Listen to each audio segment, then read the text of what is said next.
I know there's been a lot of Pistons content on the channel, and I promise I have videos about other players on other teams coming up very soon, but I can't not talk about what Jalen Duren has been doing to start this season, because what he's been doing to start this season has been incredible. He's been dominant. He's been given the opportunity to showcase his full skill set, and basically everything I've said in the past about him in previous videos, we've seen in these first 3 games of the season.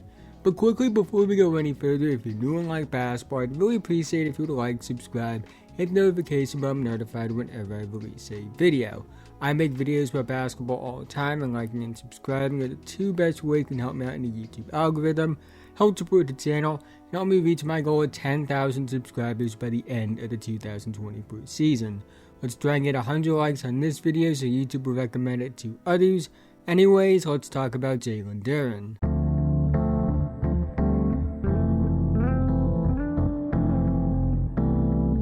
In the first 3 games of the season, Jalen Duren is averaging 18 points per game, 15.3 rebounds per game, 4 assists per game, 2.7 blocks per game, and shooting 80% from the field. On top of that, he's also averaging 6 offensive rebounds per game. While this is only 3 games and I don't know if he'll keep up this kind of production, the numbers are a product of what happens on tape. And on tape, Jalen Duren has been dominant. I want to start with the offensive rebounding because he's been an absolute menace on the offensive glass. He combines the movement skills and physicality to just make defenders' lives miserable. His motor's always running hot, he picks his spots well, he's hard to box out, and you might as well just hand him the basketball if you don't box him out. He's had 6 offensive rebounds in 3 straight games to start the season. Now, will he keep up 6 offensive rebounds per game? That's a tough ask because that would be the 8th highest average for a season if he kept that up. But I do think it's at least within the realm of possibility. And I also think he is going to be a 4 to 5 rebound per game guy on the offensive side of the glass this season. Because per 36, he averaged 4.9 offensive rebounds per game as a rookie. And he's going to play 30 plus minutes per game this season. So the idea of him being that level of offensive rebounder isn't crazy. I think you could make the case that he's already the best offensive rebounder in the NBA. He was the 3rd best offensive rebounder in the NBA as a rookie from a production standpoint, and he was the only one in the top 5 that averaged less than 25 minutes per game. On top of that, I expect his defensive rebounding to maintain similar levels of production because his traits on that side of the glass are just as good. And while it's still early, I wouldn't be shocked if he's still leading the league in rebounds per game by the end of the season, and makes a case for best rebounder in the NBA by the end of the season. Now, in terms of his scoring, he's doing a lot of what he did last season, being a roll man, catching lobs, rim running, dump offs, putbacks. But outside of what he's been doing, I think his handle is expanding his self-creation. I'm not saying his handle is on the level of Bam or Jokic, where sometimes they're even doing some primary stuff. But the handle has gotten better, and I think it is expanding his game. And I still believe in the idea of him developing a solid mid-range jumper. I don't think that's out of the cards. I like his touch, I like his feel, and I think as the season goes along, he will get more comfortable with that. And I'm not saying he'll be a great one, but a capable one. I still believe in that idea. Regardless, due to his athleticism and physicality, he's very hard to contain going downhill and in transition, and not many are matching his physicality in the paint. But what really has stood out to me has been his passing. It hasn't been perfect, there have been avoidable turnovers, but they are starting to utilize him more as a playmaker, which is very encouraging because he has the feel and intangibles as a passer. Very good in terms of his feel on dribble handoffs, times it well, reads the opposing defender well, which may not seem like much, but trust me, there are a decent amount of players who struggle with stuff like that. He's good in high-low and transition passing situations. They didn't really utilize him as a playmaker much as a rookie, but I feel like Monty Williams is making an effort to let Duren be a connecting secondary playmaker, which he is very capable of. I think he can be a 3 to 5 assists per game player. Not saying he's going to be Nikola Jokic, because nobody is Nikola Jokic and nobody ever will be him.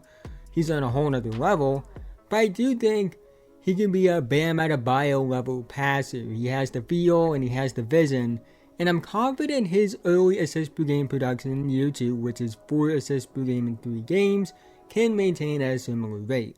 Now, for as great as he's been on offense, and I think will continue to be on offense, his defense is still what truly makes him special. I'm not joking, he's one of the smartest defensive players I've ever evaluated entering the NBA. His understanding of coverages, his defensive communication skills, his ability to lead a defense as that anchor, block shots, handle multiple defensive coverages, use his physicality to overwhelm opposing offenses, his ground coverage, everything you look for in a big defensively, he has. The arm length, the strength, the movement skills, the feel for the game, the communication skills, the motor, all of it. I think he's shown a ton of signs as a rookie and early on in year 2 of someone that's not only all defense level potential, but also defensive player of the year candidate type potential. And I think moving forward, he should be in a discussion for best young defenders in the league, and as time goes on, he will eventually be in the best defensive players in the world conversation. Now, I'm not saying that Jalen Duren is perfect by any means. No player is perfect. Even the best players in the world aren't perfect. He can still get better. He can work on his foul discipline. He can work on his jumper. He can work on maybe cleaning up the turnovers a little bit. But that's the scary part. He can still get a lot better, and he's already really good right now. And he's extremely young for a second-year player. He's still only 19. He doesn't turn 20 until November 18th. For context, he's younger than 6 of the lottery picks from the 2023 draft, and less than a week older than 2 additional lottery picks from that draft. He's young enough to be a one-and-done rookie from the 2023 class, and he's in year 2. He's a year younger than Paulo. He's a year younger than Chet. He is this good already, and outlier young for a one-and-done player in the modern era. And he's already showing that he's an elite rebounder on both sides of the glass. He's one of the better passing bigs in the NBA, and has all defensive potential upside. I think when I look at every generation of bigs, we get the offensive superstars and their counterparts. Guys who may not be as gifted in terms of scoring ability and don't put up the crazy scoring numbers like the offensive superstar bigs, but they're also stars in their own right because they do other things. They're great defensively, they can pass, and are still solid to good on offense, but maybe not on the level of those offensive superstars. For Hakeem, Ewing, and Robinson, it was Dikembe and Mark Eaton. For Shaquille O'Neal, Tim Duncan, and Kevin Garnett, it was Ben Wallace. For Boogie Cousins, Anthony Davis, and Marc Gasol, it was DeAndre Jordan. For Embiid and Jokic, it's been Bam Adebayo.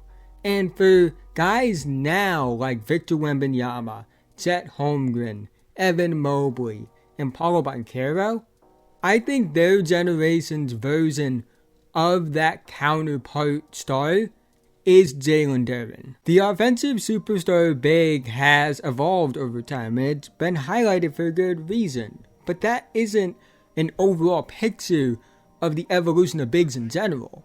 It's about more than the offensive heavy star bigs evolving. Their defensive-minded counterpart star bigs are evolving as well, and Duren is leading that charge for the evolution of that kind of big. But that's the end of this video from me to this point. Thank you so much. Again, haven't already, like, subscribe, hit notification bell, notify whenever I release a video. I make videos about basketball all the time, and liking and subscribing are the 2 best ways that can help me out in the YouTube algorithm, help support the channel, help me reach my goal of 10,000 subscribers by the end of the 2024 NBA season. Let's try and get 100 likes on this video so YouTube will recommend it to others. I know it's a lot of Pistons content. I just did a video about Asar Thompson, and before that a video about Cade Cunningham, but this Pistons team is really good, and Duren is a big reason for their hot start to the season, and I couldn't not talk about it because when I see great basketball, I want to talk about it. But I'd love to hear your thoughts about Duren in the comment section below. But with that being said, have a nice day, and I'll see you guys in the next one.